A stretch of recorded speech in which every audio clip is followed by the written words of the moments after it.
रणधर सुंदर साथ जी। आध्यात्मिक ज्ञान का प्रसार पूरी मानव जाति के लिए कल्याणकारी होता है। यदि ज्ञान की धारा समाप्त हो जाती है तो समझ लेना चाहिए कि उसी दिन मानव जाति का अस्तित्व भी खतरे में पड़ जाता है। महर्षि कणाद के एक शिष्य ने राज दरबार से काफी कुछ धनराशि एकत्रित की ताकि गुरुकुल का निर्माण किया जा सके। कणाद ने कहा कि नहीं, मुझे राज सत्ता का धन नहीं चाहिए, तो तुम ले जाओ, इसे वापस कराओ। कणाद स्वयं निकले, कुल्हाड़ा हाथ में लेकर। साथ साथ उनके शिष्यों का समूह चला। घने वन में जाकर उन्होंने वृक्षों की डालियों को काटना शुरू किया। शिष्यों ने भी उसमें सहभागिता दर्शाई। उन्हीं डालियों को लाकर झोपड़ियों का निर्माण हुआ, गुरुकुल का निर्माण किया गया। ऐसा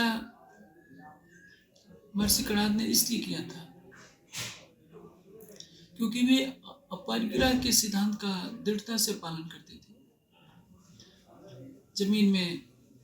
जमीन के ऊपर जो भी अन्न गिरे होते थे उसी को चयनित करके घड़े में रख लेते थे, वही उनकी संपत्ति थी। गुरुकुल के निर्माण में भी उन्होंने यही सोचा कि सभी विद्यार्थियों के श्रम से जो गुरुकुल का निर्माण किया जाएगा उसमें एक दिव्यता होगी। राजा का धन जो कर के माध्यम से आया है, हो सकता है उसमें अशुद्धि हो।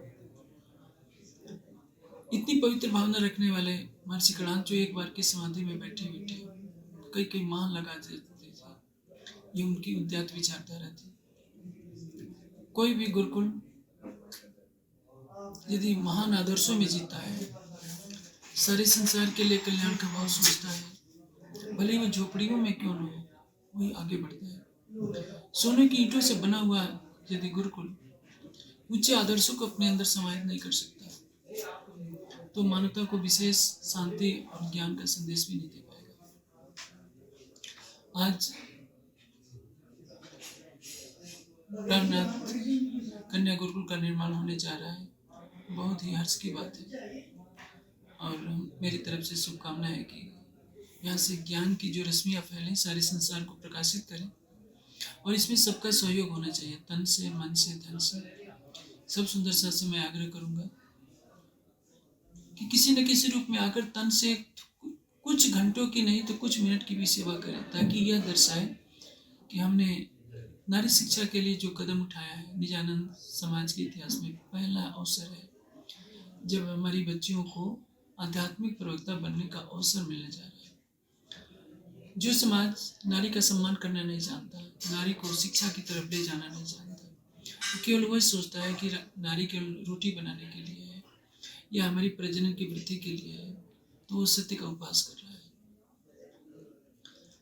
ऐसे लोग इस कथन को याद नहीं रखते कि नारी निर्मात्री होती। जब तक नारी शक्ति आध्यात्मिकता की सुगंध लेकर के आगे नहीं बढ़ेगी, तब तक समाज का कभी भी भला होने वाला नहीं। और इसके लिए हमारे निजानंद संप्रदाय में पहला अवसर है जब नारी शिक्षा की तरफ ध्यान केंद्रित किया जा रहा है कि हमारी बच्चियां वाणी, वितक, संस्कृत, अंग्रेजी सभी विषयों में पारंगत हो और ब्रह्मवाणी के शंखनाद को तेजी से संसार में गुंजित कर सके। इसलिए जिनके पास आर्थिक संबल है वो उसको प्रदान करने का कष्ट करें। जिनके पास कुछ नहीं है, कुछ घंटों के लिए भी आकर अपना श्रमदान करें, इस भावना से कि हमारी ये सेवा रहेगी। जब मक्के में पहली मस्जिद बनाई गई थी तो उसमें मोहम्मद साहब ने खुद अपने हाथों से काम किया था। मैंने आपको कणाद ऋषि का उदाहरण दिया। कणाद ऋषि ने खुद अपने कुल्हाड़े से वृक्षों की डालियों को काट काट कर गुरुकुल का निर्माण किया था।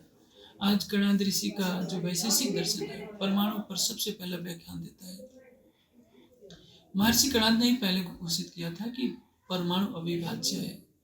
आज संसार एटम्स को परमाणु मानकर तरह तरह की उसकी कई सूक्ष्म कणों की कल्पना कर रहा है, लेकिन परमाणु का अर्थ ही होता है सूक्ष्मतम कण, जिससे परे सूक्ष्म कण हो।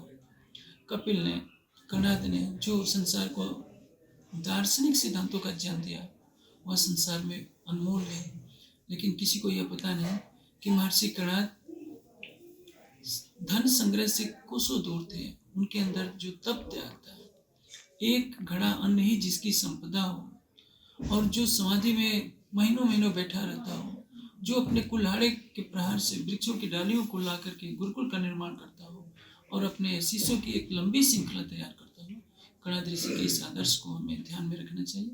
मैं आशा करता हूँ कि सब सुंदर साथ किसी न किसी रूप में प्राणनाथ कन्या गुरुकुल से अपनी भावनाओं को जोड़ेंगे और इसके विकास में सतत सहयोग